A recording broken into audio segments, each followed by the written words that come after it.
Tehreek Insaf chairman Imran Khan जी रहायशगाह Zaman park Lahore में police operation जारी है।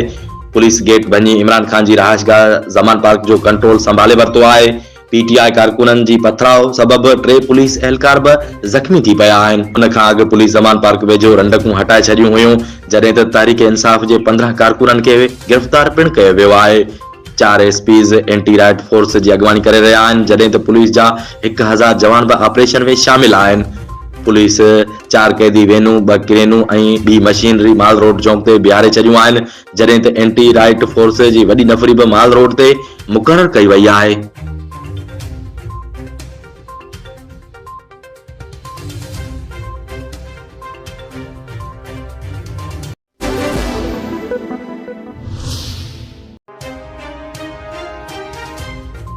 तहरीक इंसाफ अगवान इमरान खान चयो आहे त हाणे साफ़ ज़ाहिर थी चुको आहे त हुकूमत मूंखे गिरफ़्तार करणु चाहे थी। इमरान खान पंहिंजे ट्वीट में चयो त मुंहिंजे खिलाफ़ दाख़िल कयल समूरनि केसनि में ज़मानत हासिल करण जे बावजूद हाणे उहो वाज़े थी वियो आहे त पीडीएम हुकूमत मूंखे गिरफ़्तार करणु चाहे थी। हुन चयो त हुननि जे नापाक इरादनि जो बावजूद मां इस्लामाबाद जी अदालतुनि तरफ़ वञी रहियो आहियां, छो त मां कानून जी हुक्मरानी ते यकीन रखां थो। हुननि जा नापाक इरादा ज़ाहिर थी चुका आहिनि। वाज़े रहे त इस्लामाबाद टूल प्लाज़ा ते सीलिंग जूं रिपोर्टूं पिण अची रहियूं आहिनि। लाहौर जो घेराव केस में मुंहिंजी अदालत में हाज़िरी खे यकीनी बणाइणु न हो। लाहौर घेराव जो मक़सदु मूंखे जेल उमाइणु हो त जीअं मां चूंड मुहिम जी क़यादत न करे सघां। इमरान खान वधीक चयो त मुंहिंजे घर मथां हमले करण जो मक़सदु मुंहिंजो अदालत पहुचणु यकीनी बणाइण जे लाइ न हो, पर मूंखे जेल में विझणु हो जीअं त मां चूंड मुहिम जी क़यादत न करे सघां।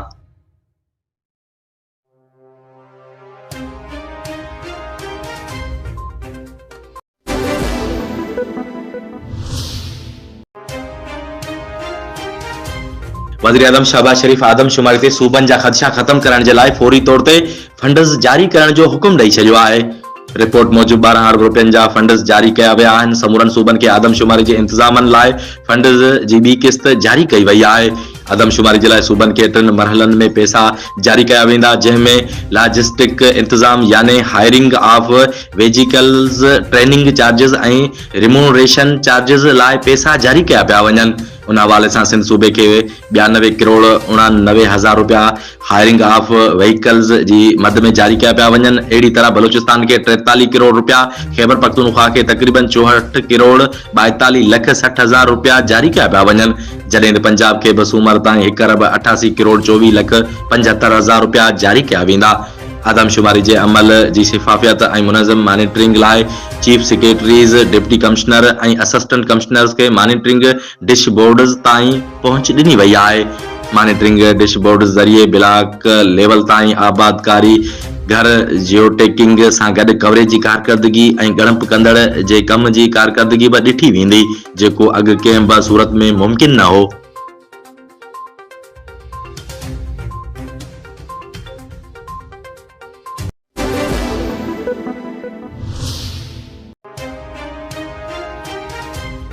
तहरीक इंसाफ चेयरमैन इमरान खान जे काफ़िले में शामिल गाॾियूं हादसे जो शिकार थी वयूं। अख़्तियारनि मूजिब इमरान खान जे काफ़िले में शरीक केतिरियूं ई गाॾियूं पाण में टकराइजी वयूं, जंहिं सबबु केतिरा ई कारकुन ज़ख्मी थी पिया आहिनि। इस्लामाबाद वेंदे कलर कहार वेझो इमरान खान जी गाॾी हादसे जो शिकार थियण खां ज़रे घटि बची वई, पर काफ़िले में शरीक केतिरियूं ई गाॾियूं पाण में टकराइजण सबबु केतिरा ई कारकुन ज़ख्मी थी पिया आहिनि। इमदादी कारकुननि मूजिब हादसो हफ्साबाद खां शामिल थींदड़ गाॾी जी ऊंधी थियण सबबु पेश आयो आहे। वाज़े रहे त तोशाखाना केस में पेशी लाइ PTI chairman Imran Khan Zaman park Lahore खां इस्लामाबाद लाइ रवानो थी वियो आहे। साणस गॾु कारकुननि जो वॾो अंग बि मौजूदु आहे।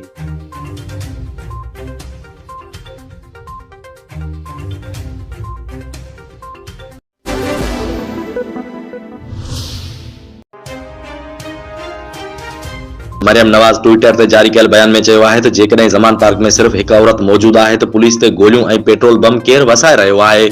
कूड़ ॻाल्हाइण खां अॻु सोचणु घुर्जे। इमरान खान खे गिरफ़्तारी खां वधीक पंहिंजे मकरू अमलनि जो ख़ौफ़ आहे। सियासतदान बहादुर हूंदा आहिनि, गिरफ़्तारी ऐं एहतिसाब खां नाहिनि डिॼंदा।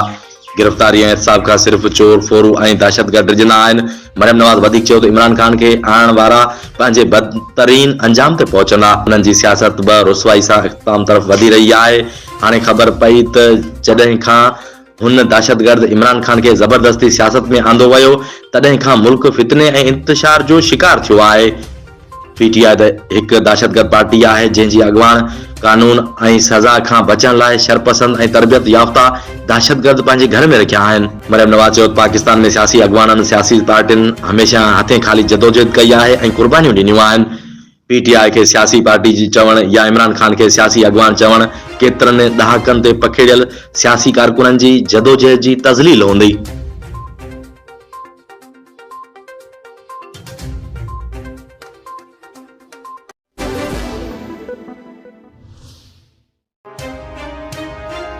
पीटीआई चेयरमैन इमरान खान की गिरफ्तारी के इम्कान ते इस्लामाबाद हाई कोर्ट में दरख्वास्त दाखिल कई वही है। इस्लामाबाद हाई कोर्ट में इमरान खान तरफा दाखिल कयल दरख्वास्त में मौक़िफ़ अख्तियार किया वियो आहे त गुज़िरियल ॾींहुं लाहौर हाई कोर्ट में हिफ़ाज़ती ज़मानत वठी छॾी आहे। नैब समेत कंहिं बि इदारे के गिरफ्तार करण खां रोकियो वञे। इमरान खान अदालत खां दरख्वास्त ते अॼु ॿुधणी जी इस्तदा बि कई आहे। इमरान खान तोशाखाना केस में अॼु इस्लामाबाद हाई कोर्ट में पेश थियण लाइ पहुची वियो आहे। इस्लामाबाद हाई कोर्ट के रजिस्ट्रार इमरान खान की दरख्वास्त ते एतराज़ लगाईंदे पुछाणो कयो त कहिड़ी एफआईआर में ज़मानत घुर्जे, गॾियल दरख्वास्तनि ज़रिए कीअं दरख्वास्त दाखिल थी सघे थी, ब्लैक आर्डर कीअं जारी करे सघिजे थो।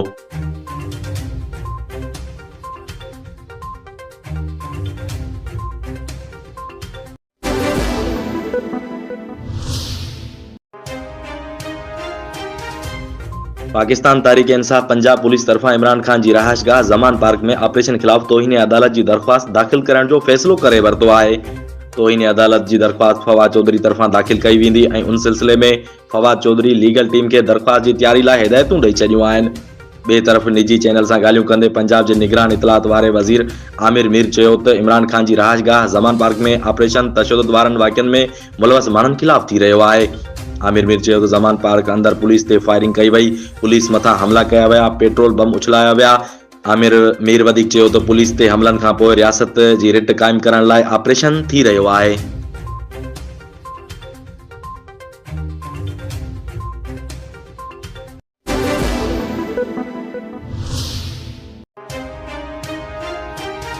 वफाकी घर वज़ीर राणा सनाउल्ला चयो आहे त ज़मान पार्क नोगो एरिया बनियल हो, शहरियुनि खे उन हवाले सां तमाम घणी तकलीफ़ हुई। हुन दावा कई त ज़मान पार्क में शरपसंद ऐं पाबंदी मटियल तंज़ीमनि जा माण्हू मौजूद हुआ।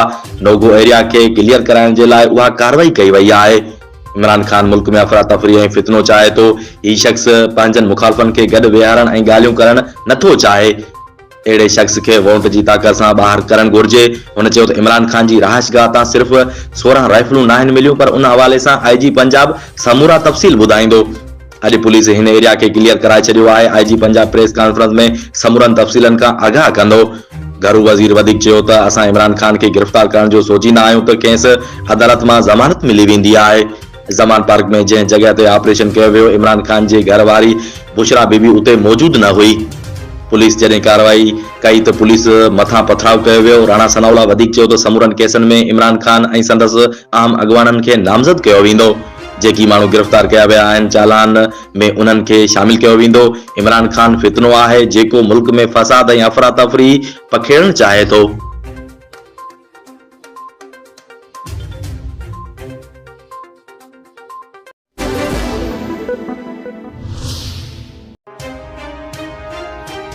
पुलिस इमरान खान के घर जमान पार्क में हथियार और शराब जूं बोतलूं हथ करण की दावा करे छड़ी है। मरियम नवाज उन हवाले से वीडियो पिण शेयर करे छड़ी है। रिपोर्ट मूजिब पुलिस इमरान खान की रहायशगाह तां हथियार हथ करे वरता आहिनि, जंहिंमें 16 राइफलूं शामिल आहिनि।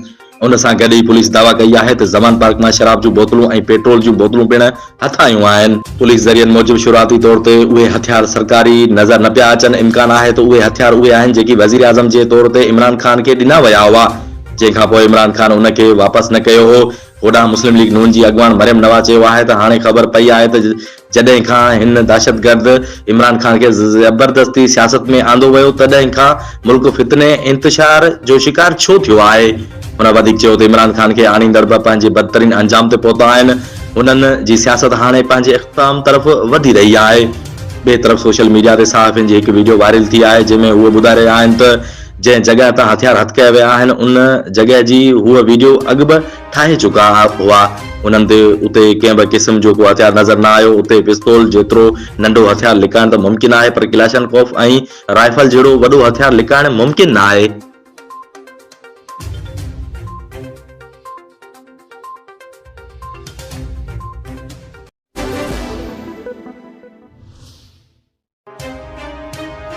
अंबट महरन जो दड़ो में मनशात फरोशी के खिलाफ गोठ के रहवासियन मुशाहिद हुसैन मार और सदर हुसैन मार प्रेस क्लब फकीराबाद पहुंची प्रेस कॉन्फ्रेंस कई। दड़ो फैजल महर के नौजवान नशे जड़ी वबा खिलाफ प्रेस कॉन्फ्रेंस कंदे चयो त गोठ दड़ो फैजल महर में 20 सालन का मनशात जा अदा हली रहा आहिनि।